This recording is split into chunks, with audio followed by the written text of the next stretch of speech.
Yan. Ayos. Eto na. Eto na. Yung sinasabi ko na para sa mga newbies, new car owner, at sa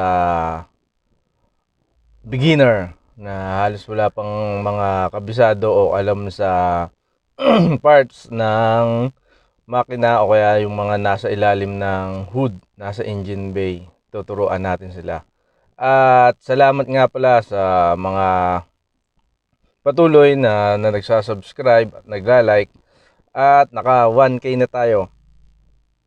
Yeah! At salamat din sa Panginoon, salamat din sa mga na sumuporta at yun, naiiyak ako. Sige, simulan na natin. Tuturo ko na sa inyo yung para makita nyo yung parts ng nasa ilalim ng hood. Siyempre, alam nyo kung paano buksan yung hood. Ayan. Ito. Nandito yung hood latch. Ito. Ayan. Higitin nyo lang. Yun. Nag-release na. Open na yun. Tara, silipin natin sa hood. Ayan. Buksan natin.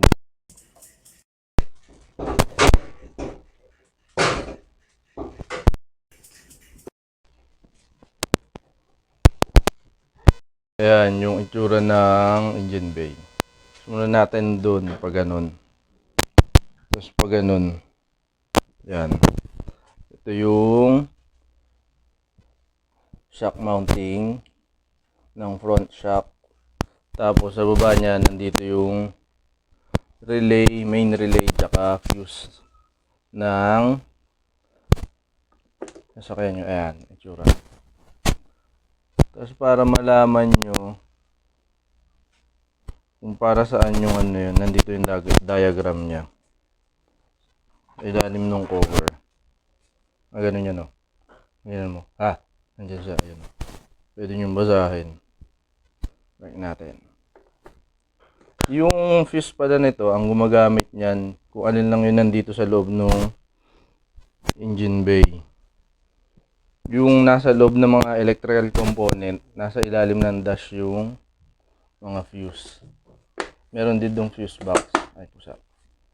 Tapos, ano pa ba?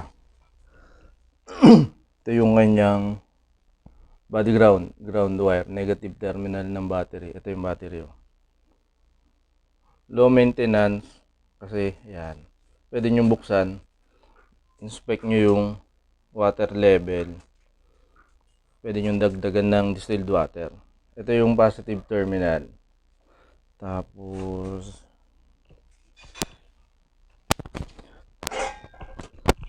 ito nyo rin yung adjustment ng anak ng toko. Yan. Adjustment ng ano ba yung kamay ko? Ayun, ito yung adjustment ng headlight beam. Yan. Pipihitin nyo lang yan. Pababa o kaya pataas. Parang spaghetti. Tapos nandito yung high beam. Ito yung low beam. Dalawang siya. HB masakit type na to. HB H3 ata o HB3. Ganun. Hindi pa kasi nagpapalit eh. Tapos ito yung air filter housing. Ito yung kaya intake. Butas, nakadugsong yan. Nandun yung airbox. Dito, dalawang clip. Bukas, makikita nyo yung air filter element nasa loob. Tapos, ito yung coolant reservoir. Ayan, pag malayo. Intake, housing, coolant reservoir. Nandun yung level. Kailangan between siya ng high tsaka low. Yung coolant niya. Kulay pink yung coolant nito. Huwag nyo paghahaluin yung magkaibang kulay ng coolant. Yan. Tapos, brake fluid reservoir. Nandito yung level. Dot 3 o dot 4 ng brake fluid. Tapos, ito yung master. Dun yung kulay itim na parang pabilog. Yun yung hydrovac. Tapos, ito yung ABS solenoid. Yan, mahal yan. Dapat regular din tayo magpalit ng brake fluid. Huwag nyo antayin na mag-iba yung kulay. Huwag magba-black. Hindi, masisira tong ABS solenoid nyo. Mahal yan. Tapos, may intake. Yung dito yung MAF sensor. Mass airflow sensor. Bawal mabasa yan. Nasisira. Kaya hindi ako magpapalit ng racing air filter. Kalokohan naman yun. Pag dinidaily nyo, mababasa. Bawal magka-moisture. Tapos, radiator cap. Nakakabit siya sa radiator ng kotse. Ito na yung intake na tube. Kadugsong dyan yung, ito yung mga malalambot pala na to. Mga vacuum line yan. Tapos, andun, tanaw ba ko lang yan. Hoy! Yun, nandito yung, yan. Yan yung kanyang throttle body. Servo driven na siya, wala na siyang throttle body cable. Kaya drive-by-wire, ingatan ng accelerator pedal. Pag nasira, mahal.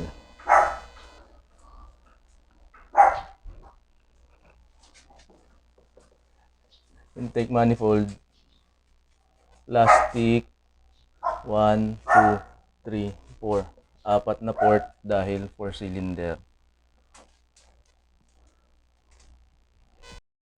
Ito yung manifold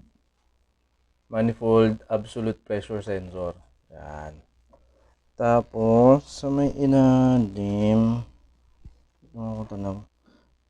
ito yung, yan yung transmission niya. Yung buong housing na yun. CVT siya, kaya walang dipstick. Kapag conventional o kaya torque, yung transmission ng automatic, may dipstick, ATF fluid ang gamit. Ito CVT fluid. Tapos ito yung auxiliary fan. Isa lang siya, dual speed, high speed and low speed. Pang condenser tsaka na rin siya sa radiator. Yan, isa lang. Tapos ito, engine cover. Ito pala yung valve cover, plastic na rin. Pares nung intake manifold. Dipstick. Check ng engine oil level. Exhaust manifold. Dito. Exhaust, tsaka intake side. Exhaust. Tapos catalytic converter. Mahal yan. Huwag nyo ipapadelete yan. Ito, auto sensor upstream.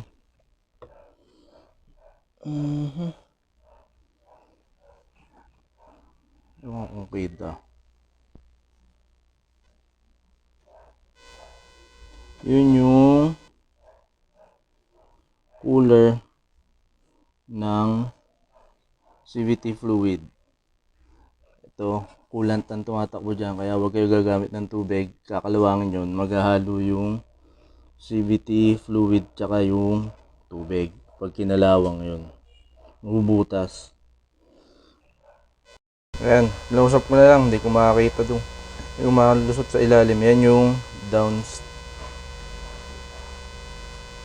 yung downstream na ano, auto sensor. Okay, alternator. Ito yung drive belt. Serpentine belt siya, isang piraso lang. Tapos, ito yung tube ng aircon nyo papunta sa condenser. Low side, saka high side. High pressure. High pressure meaning umaabot siya ng 220 PSI. Pressure niyan. Ito, low pressure for 30 hanggang 45 PSI. Pressure sensor, windshield washer, reservoir. Huwag nyo pagbabaliktarin yan ha. Ito, saka ito. Ito coolant nilalagay. Ito, engine oil. Ito, windshield washer. Para doon lalabas. Ito yung hose. Tube papunta sa evaporator. Ayun yung inyong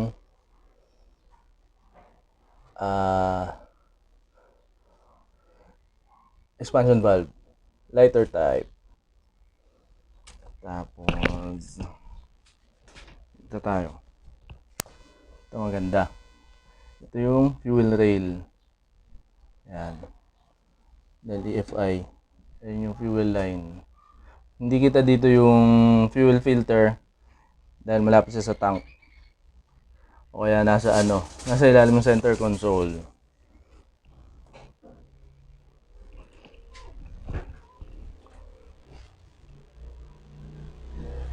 Dito yung 4 na ignition coil.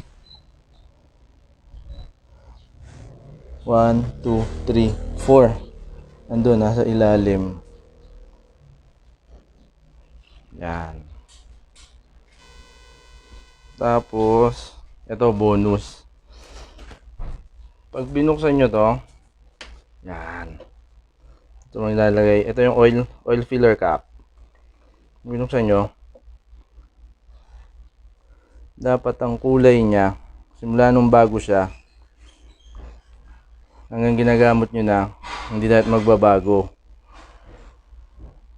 Pag nagbago yan, ako yan, nagkulay tanso, nagkulay brown, mali ang inyong change oil interval o kaya mali ang langis na gamit nyo. Yan, may vlog din tayo dyan na video. Okay, ano ba?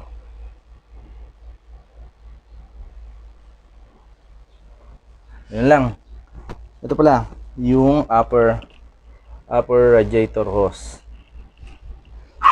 Sa dulo nun,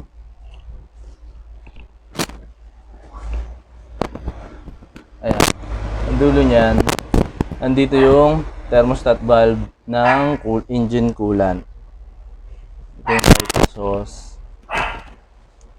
Titignan nyo rin yan, baka kasi pag luma, magtatagas. Upper radiator hose, mas mainit siya kumpara sa lower radiator hose. Ito. Yan. Punta sa ilalim ng radiator. Ito yung shroud. Yan. Okay.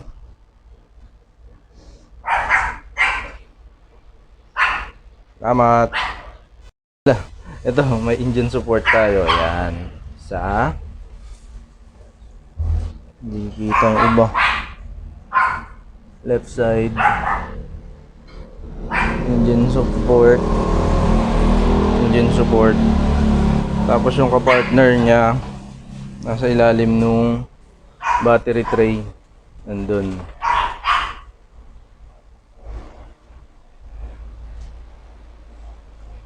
Tapos banda rito, wala.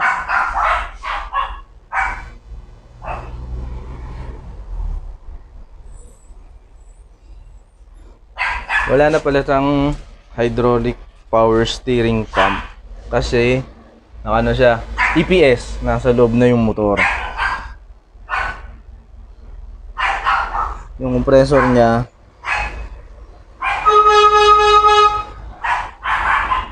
Tapos hindi kita ayos. Alternator, sa ilalim niyan yung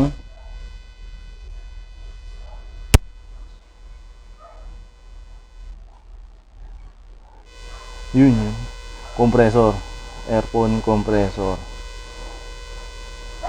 Ito, yan, yung pinagtutusukan nung dalawang tubo na yan. Yan. Yung water pump niya dito sa side na yan. Okay.